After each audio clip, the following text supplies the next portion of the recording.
hello po sa lahat, welcome po sa ating channel, no. So for today's video, ngayong araw po ay meron po tayong ihatid sa napabahayan, pang 5 napabahayan dito sa Mindanao kay Ate Eva. Ayan po ang bahay.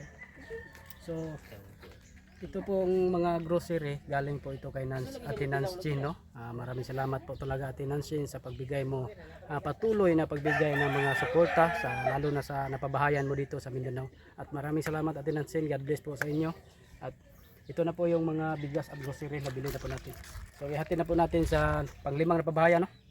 Pang-5 napabahayan natin na si Ate Eva. So tara na po. Pang-anim na eh. 5. Asap ko na eh.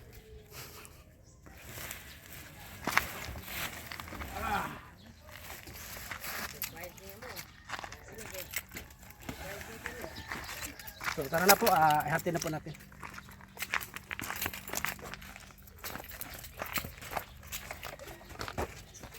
May mo panbang ang ligit bang.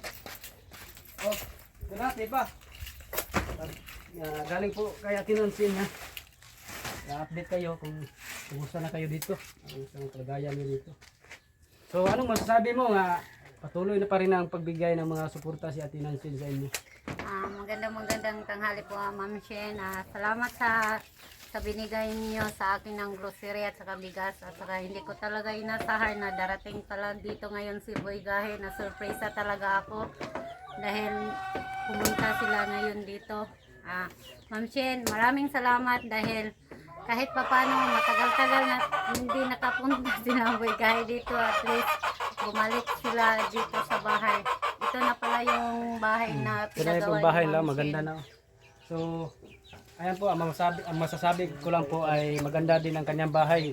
Pinahalagahan po niya at inaalagaan po niya ang kanyang bahay do. Kaya maraming salamat po sa mga walang sawang pagsuporta. Lalong-lalo na sa napabahayan natin dito, na ito po yung bahay na pinahalagahan po nila. So maraming salamat po talaga Ate Nancy sa mga patuloy na pagsuporta dito sa aming napabahayan. At shout out po kay Mr. G, the PWD, no, ang ating chairman dito sa Team Kalingap Zamboanga del Sur. So ito na po yung mga grocery pangabli. So ito na po yung mga grocery. So ito po yung mga bahay nila. Maganda po. May mga disenyo na mga Hello Kitty. Oh, kasama yung masultini mo na kay grocery yung bigat. Ha? Ate Nancy, mag-hi ka kay Ate Nancy. Hi. Hi na. Hi ka Ate Nancy. Na salamat. Sige na dayon. So ito na po yung mga grocery. Wala si Mr. G ngayon. Tayo lang ang inatasan ni Mr. G dito sa Mindanao. So ito na, mga noodles, yan yung noodles. Marami yan. May pancit canton. May shampoo ka, para humot ito. May gatas bibi. At ito yung mahilig mo kang kape, no? Ito yung mga vegetable, patis at suka. Pajibar, kain ka nito? Kain daw siya. May biskuit, so ito pa yung may asukal at may sabon, lagay mo. Bitino, malaki ito, ha, huwag mong kainin yan.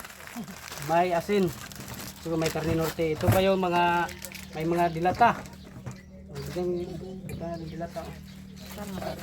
Dara, ipade.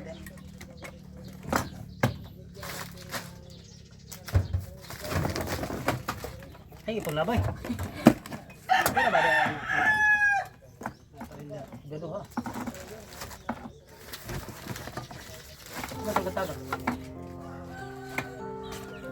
Okay.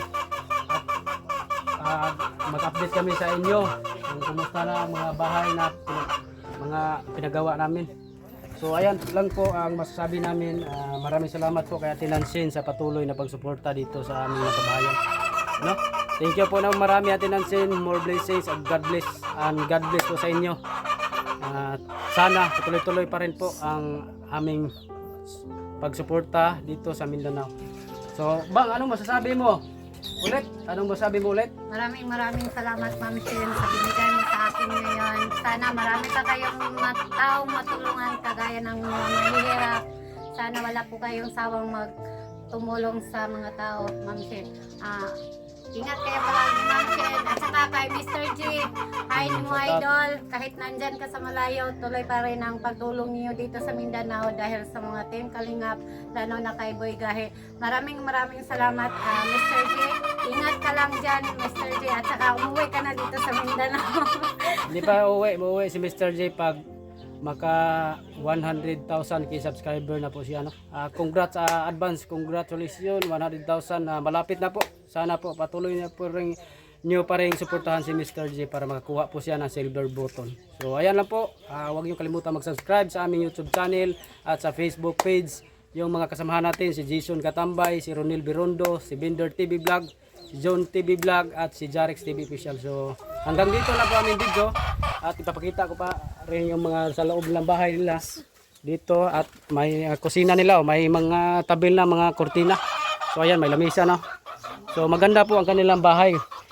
Talagang inalagaan po nila na mabuti. Ito pa yung sa loob, yung kwarto nila. So maganda na po. Maraming salamat po talaga sa walang sawang pagsuporta at tinansin. God bless po sa inyo. Sana marami pa tayong matulungan katulad na nila na naghihirap sa buhay. So hanggang dito lang po at bye bye po. God bless po sa lahat.